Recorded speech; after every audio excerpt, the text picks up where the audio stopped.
महाराष्ट्रातील आद्य क्रांतिकारक कोण आहेत? Option A Rajaram Mohan Roy, option B विदा Savarkar, option C Vasudev Balwant Phadke, option D Dadabhai Naoroji.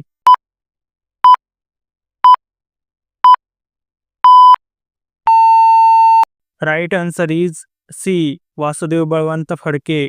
स्पष्टीकरण: वासुदेव बळवंत फडके यांनी महाराष्ट्रातील पारधी कोळी बेरड यांना एकत्र आणून त्यांना रामोशी हे नाव दिले. वासुदेव बळवंत फडके हे पोस्टामध्ये कामाला होते. नेक्स्ट क्वेश्चन: महात्मा फुलेंनी कोणते पुस्तक लिहिले नाही?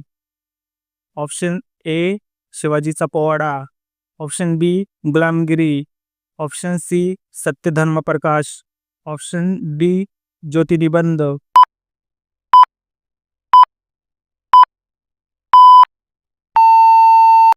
Right answer is D ज्योतिनिबंध.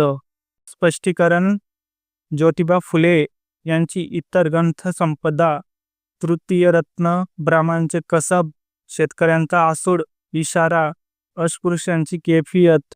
Next question: Mahatma फुलेंनी कोणत्या वर्षी सत्यशोधक समाजाची स्थापना केली? Option A 1857, option B 1873, option C 1883, option D 1905.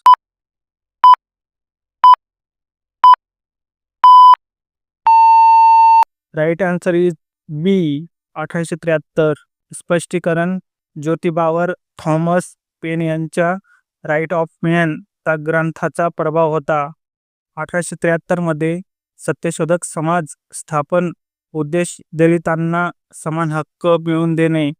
Bharat सरकारने त्यांना 1959 मध्ये पद्मभूषण दिला. नेक्स्ट क्वेश्चन: सत्यशोधक समाजाची स्थापना कोणी केली?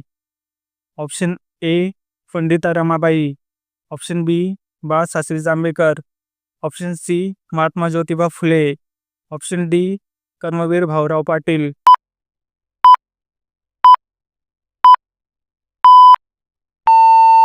Right answer is C Mahatma Jyotiba Phule.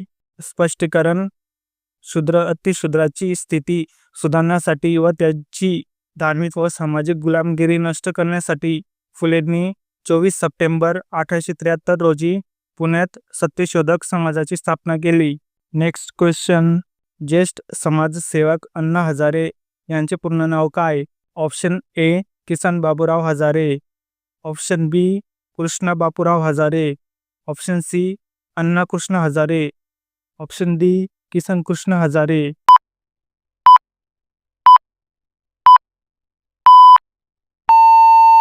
Right answer is A Kisan Baburao Hazare.